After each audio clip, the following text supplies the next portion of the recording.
السلام علیکم ناظرین، منصور علی خان ڈیجیٹل چینل پر خوش آمدید۔ تیسری ملاقات کی خبریں آ رہی ہیں، جی بالکل تیسری ملاقات کی خبریں آ رہی ہیں، اور شیخ رشید صاحب نے بھی ایک ٹویٹ کیا ہے جس کا بڑا چرچا ہے۔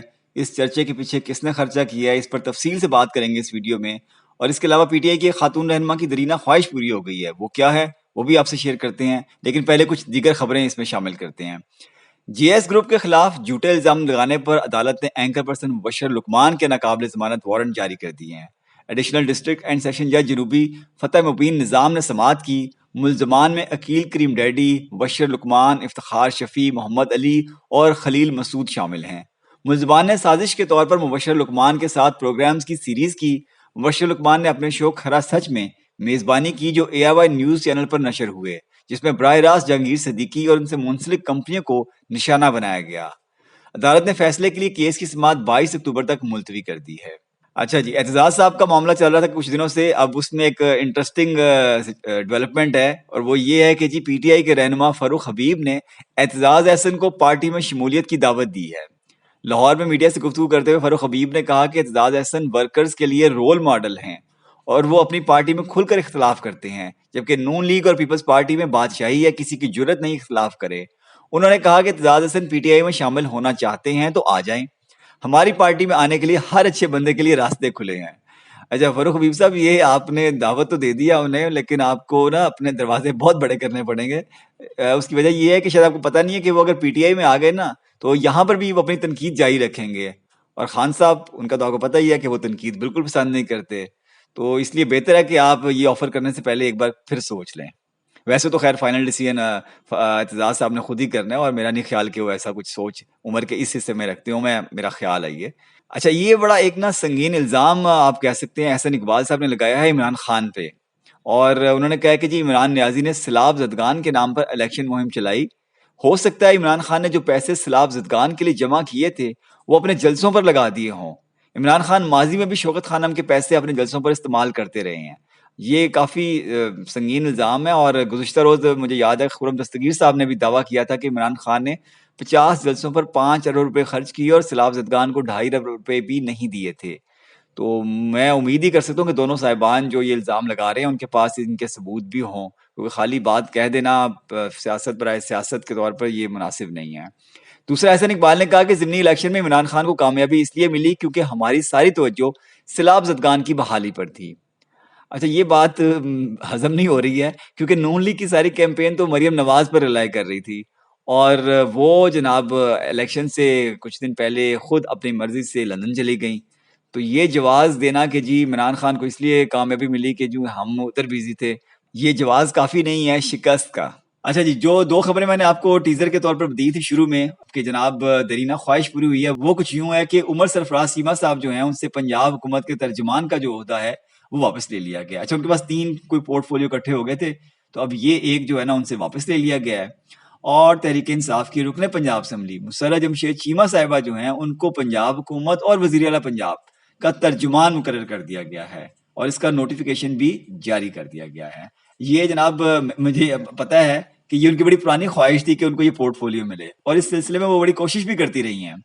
البتہ پی ٹی آئی کی جو خواتین ہیں نا، جو مطلب پی ٹی آئی سے تعلق رکھنے والی خواتین رہنما ہیں، وہ ان سے بڑی نالاں تھیں کہ وہ اپنی پروموشن کرتی رہتی ہیں، اور ایک مرتبہ نا ان کو ایک سیمی رول کو اس طرح کا ملا بھی تھا ویسے، تو اس دوران ان سے کافی نالاں تھیں وہ خواتین کہ جی یہ صرف اپنی پروموشن کرتی ہیں۔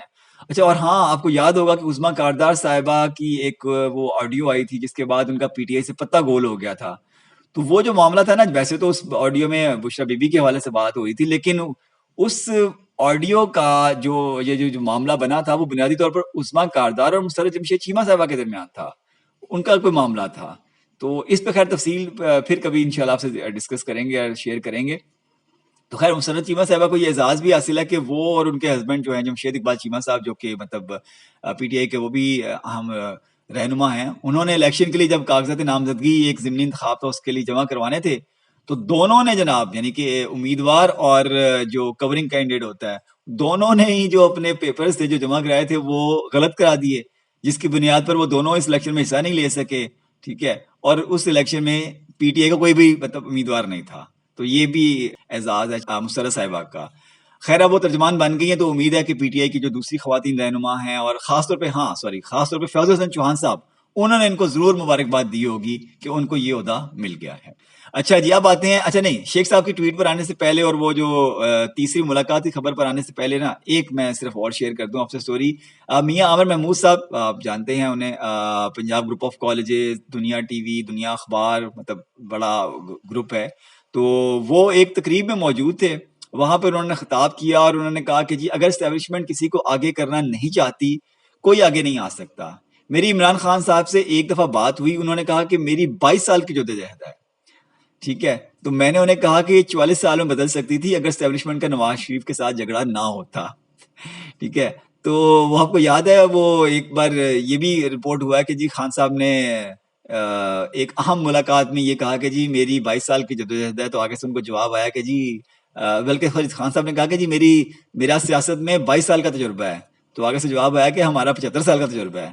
تو خان صاحب کو یہ 22 سال جو ہے نا وہ پتہ نہیں کیوں نہیں بھولتے, اب لوگ سے بہت آگے نکل گئے ہوئے ہیں. اچھا جی اب آتے ہیں اس ملاقات کے اوپر. تیسری ملاقات ہوئی ہے, نہیں ہوئی ہے, کیا ہوا ہے, یہ ذرا بھی آپ کے سامنے رکھتے ہیں سارا کچھ, ترتیب سے آتے ہیں ذرا. سب سے پہلے شیخ رشید صاحب کی ٹویٹ ہے. ٹویٹ میں کیا کہتے ہیں, راولپنڈی میں ہونے والی میٹنگ پاکستان کے لیے خوش آئند ثابت ہوگی. حکومت نے ملک کا سیاسی اور معاشی دیوالیہ نکال دیا ہے. ہمیں اسمبلی اس لیے لانا چاہتے ہیں کہ نواز شریف کی تاحیات نااہلی پر ڈیل ہو سکے. 10 روز میں فائنل راؤنڈ ہوگا, اکتوبر نومبر فیصلہ کن ہوگا. لانگ مارچ یا الیکشن کی تاریخ ایک کا ہونا ضروری ہے. ٹھیک ہے, پہلی لائن جو ہے نا. اچھا یہ شیخ صاحب نے نا پچھلے چند دنوں سے ایک تواتر سے اگر آپ دیکھیں گے نا, تو وہ ایک ہی ٹویٹ کے اندر ڈھیر ساری انفارمیشن ڈال دیتے ہیں. اس میں سیاست پہ بھی تبصرہ ہوتا ہے ان کا, اس میں معیشت پہ بھی تبصرہ ہوتا ہے ان کا, اس میں جناب وہ کسی کو لتاڑنا ہو تو وہ بھی کر دیتے ہیں, مطلب سب کچھ وہ ایک ہی ٹویٹ میں سارا کچھ کر دیتے ہیں. تو خیر, تو ان کی جو ٹویٹ کی پہلی لائن ہے نا, راولپنڈی میں ہونے والی میٹنگ پاکستان کے لیے خوش آئند ثابت ہوگی. اچھا, اس کے اوپر جناب حامد میر صاحب نے جناب ٹویٹ کیا ہوا ہے کہ باخبر ذرائع کے مطابق تحریک انصاف اور اسٹیبلشمنٹ کے درمیان مذاکرات کامیاب نہیں ہوئے, بیک ڈور چینل بھی خاموش ہو چکا, تو پھر عمران خان لانگ مارچ کا اعلان کب کریں گے. اوکے, یعنی کہ میر صاحب فرما رہے ہیں کہ جی جو بھی مذاکرات ہو رہے تھے وہ سکسیسفل نہیں ہوئے ہیں, ٹھیک ہے, تو اس لیے اب جناب وہ بیک ڈور چینل خاموش ہو چکا ہے. اچھا, اس کے اوپر ایک تیسری ٹویٹ ہے طلعت حسین صاحب کی.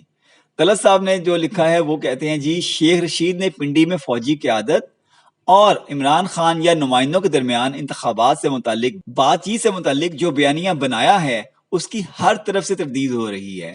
ایسی فیک جھوٹی افواہوں کو پھیلا کر بھی شیخ صاحب پنڈی بوائے کے طور پر جانے جاتے ہیں, کمال ہے. یعنی کہ طلعت صاحب نے تو سرے سے ہی جناب ایسی کسی ملاقات کی ہی تردید کر دی ہے, ٹھیک ہے. اچھا, اب مگر کچھ ہے تو صحیح. آج میں جب یہ ویلاگ ریکارڈ کرنے سے پہلے مختلف چینلز دیکھ رہا تھا تو کاشف عباسی صاحب, ندیم ملک صاحب, محمد مالک صاحب, سبھی نے اپنے پروگرامز کا جب آغاز کیا تو وہ سبھی ایک ایسی ملاقات کی خبر کے حوالے سے, ملاقات کا ہونا یا نہ ہونا اس کے اوپر بات کر رہے تھے. اٹ مینس کہ یہ جو بھی معاملہ ہے یہ پھیلا ضرور ہوا ہے اسلام آباد کی فضاؤں میں, اس وقت یہ گردش کر رہی ہے خبر ایسی, ٹھیک ہے. اچھا, اس کے بعد ہوا یوں کہ جی شیخ رشید صاحب جو ہیں انہوں نے انٹرویو دیا ہے خاور گھمن صاحب اور چودھری غلام حسین صاحب کو آج. اچھا, اس میں جب اب کیا وہ فرما رہے ہیں, اس میں کہتے ہیں کہ جی میں اس ڈیل میں مذاکرات میں شامل نہیں تھا, جتنے لوگ شامل ہوئے وہ سارے فارغ ہو گئے, عمران خان ہو گیا. جناب عمران خان صاحب نے جتنے لوگ تھے جو پہلے اسٹیبلشمنٹ کے ساتھ بات چیت کر رہے تھے, مذاکرات کر رہے تھے, آپ کو یاد ہوگا پہلے بھی کافی نام آ چکا ہے, فیصل واڈا صاحب کا, پرویز خٹک صاحب کا, ٹھیک ہے, شاہ محمود قریشی صاحب کا. تو جناب شیخ صاحب نے فرمایا کہ جی وہ سب لوگ فارغ ہو گئے, عمران خان ڈائریکٹ ہو گیا. ایک دفعہ ہوا ڈائریکٹ یا 2 دفعہ ہوا, اور تیسری دفعہ بھی وہ آج کل میں ہو جائے گا, ٹھیک ہے. اگر ہو رہا ہے تو اگر ہو رہا ہے تو, اگر نہیں ہو رہا تو مجھے نہیں پتا. اچھا, یہ شیخ صاحب آگے نا پھر وہ کنی کھا گئے ہیں, مطلب وہ پہلے سیدھا جاتے جاتے اچانک انہوں نے کنی کھائی اور وہ ایک سائڈ سے نکلنے کی کوشش کی ہے, لیکن وہ کہنا یہ چاہ رہے ہیں اور وہ کہہ بھی گئے ہیں کہ 2 ملاقاتیں ہو چکی ہیں. تیسری ملاقات جو آج کل میں, جس کا پہلے بھی وہ کہہ چکے تھے کہ دیکھیں کب ہونی ہے, 1 دن میں ہونی ہے, 2 دن میں ہونی ہے, وہ ملاقات کا اندیا دے کے انہوں نے کہا جی اگر ہوئی ہے تو وہ پھر ڈائریکٹ ہی ہوئی ہے, درمیان میں کوئی اور بندہ نہیں ہے. لیکن کیا واقعی ایسی ملاقات ہوئی ہے, یہ ہے $1 ملین کویسچن. اور اچھا آگے جناب وہ فرماتے ہیں کہ آصف زرداری نے کام خراب کیا ورنہ اسٹیبلشمنٹ الیکشن کروانے کے لیے تیار تھی. تو خاور گھمن صاحب نے سوال کیا کہ کون سے مہینے میں الیکشن دیکھ رہے ہیں. شیخ صاحب نے جواب دیا فروری مارچ. اچھا آپ کو یاد ہے ہم نے اپنے گزشتہ ویلاگ میں یعنی کہ یہ 2 ویلاگس پہلے ذکر کیا تھا کہ خاور گھمن نے عمران خان صاحب کا جب انٹرویو کیا تھا تو ان کے سامنے بیٹھ کر انہوں نے یہ سوال کیا تھا کہ آپ کو مارچ میں الیکشن کی آفر ہوئی ہے. تو اس پہ خان صاحب نے بات گھما دی تھی اور کہا تھا کہ ملک کا سوچیے اور ملک کو اس وقت فوری الیکشن کی ضرورت ہے. تو جناب یہ مارچ والا جو معاملہ ہے نا اس کے اوپر لگتا ہے کچھ معاملات پھنسے ہوئے ہیں. تو اس وقت بلکہ خاور گھمن صاحب نے ساتھ میں ایڈ یہ کیا تھا کہ آپ چاہ رہے ہیں کہ جی مارچ سے پہلے ہو جائے اور حکومت چاہ رہی ہے کہ مارچ کے تھوڑا سا اور آگے چلے جائیں, لیٹ ہو جائے. تو اس کے اوپر ابھی تک سیٹلمنٹ نہیں ہو پا رہی. اچھا اس کے بعد جناب وہ فرماتے ہیں کہ شیخ صاحب کہ خان صاحب چوچا نہیں ہیں, 24 کروڑ لوگوں کے سامنے کہہ رہا ہوں میں نے 7 سے 8 وزیر اعظموں کے ساتھ کام کیا ہے, سب سے ہوشیار سمجھدار دور اندیش آدمی ہے. عمران خان تصویر کے پیچھے دیکھنے کی صلاحیت رکھتا ہے, اسے پتا ہے کہ اس وقت کیا بولنا ہے. نواز شریف کی داروں سے لڑائی ہوگی, پرانے 0 پوائنٹ پر جائیں گے, ان کی خواہش پر جتنے فیصلے ہو سکتے تھے ہو گئے ہیں, گیم از اوور. اچھا جی, یعنی کہ شیخ صاحب کا کہنا ہے کہ نواز شریف کی game is over, M Q M ناراض بیٹھی ہے, باپ ناراض ہے, بس سیٹی مارنے کی دیر ہے. اچھا یہ جناب اس والے سے تھوڑا سا ذرا کچھ آپ کہہ سکتے ہیں کہ گڑبڑ ضرور کوئی نہ کچھ تو ہے اس کے پاس کچھ, کیونکہ جب سے کامران ٹسوری صاحب آئے ہیں بطور گورنر اس کے بعد سے ایم کیو ایم میں کافی جو ہے نا اختلافات آپس میں بھی اور ویسے بھی ان کے جو شکوے شکایتیں ہیں نا وہ حکومت سے بڑھ گئی ہیں. ٹھیک ہے, تو اگر وہ کچھ ایسا سوچتے ہیں, ویسے تو جو اتحادی حکومت ہے ان کے پاس قومی اسمبلی میں 2 مزید سیٹیں آ گئی ہیں یہ ضمنی الیکشن کے بعد, لیکن پھر بھی ایم کیو ایم کی سیٹیں ذرا زیادہ ہیں تو وہ ان افورڈ نہیں کر سکتی میرا خیال ہے ابھی اتحادی حکومت کے. اگر ایم کیو ایم ایسا کوئی فیصلہ کرتی ہے یا ان سے کوئی ایسا فیصلہ کروایا جاتا ہے تو وہ پھر معاملہ آگے چل سکے. تو اچھا اینڈ پہ صرف میں آپ کو اتنا کمنٹ کر دیتا ہوں کہ جناب انہوں نے شیخ صاحب نے فرمایا کہ جیل میں جانے سے کیا ہوتا ہے. آج میں گیا سواتی کو دیکھنے, اعظم سواتی صاحب کی بات کریں کہ تو اتنی ماڈرن جیل بنی ہوئی ہے پنڈی کی, مجھے تو 5 اسٹار ہوٹل لگ رہا تھا وہ. میں نے وہاں کہا 1-2 مہینے ایویں آؤں آؤٹنگ کے لیے یہاں پہ, کہ خان صاحب جو ہیں وہ بار بار اپنے لانگ مارچ کی تاریخ کو آگے کیے جا رہے ہیں اور اگر اس کو اور اکتوبر کی ایک طرح سے ڈیڈ لائن بھی دے رہے ہیں, یعنی کہ دونوں چیزیں ہو رہی ہیں, آگے بھی کر رہے ہیں لیکن کہہ بھی نہیں کہ ہوگا تو اکتوبر میں ہی ہوگا, یعنی کہ جس کے لیے بھی پیغام ہے. تو وہ اگر وہ نہیں ہوتا اور لانگ مارچ کی طرف جاتے ہیں تو پھر ظاہری بات ہے حکومت کی طرف سے بھی ایک بھرپور اس پہ کارروائی ہوگی اور اس صورتحال میں پھر ہو سکتا ہے کہ شیخ صاحب کو جیل جانے کا موقع مل جائے اور وہ انجوائے کر سکے جس کا وہ اظہار کر رہے ہیں. تو یہ تھی جناب اب تک کی اپڈیٹس, انشاءاللہ اگلی ویڈیو میں پھر ملاقات ہوگی, تب تک کے لیے اللہ حافظ.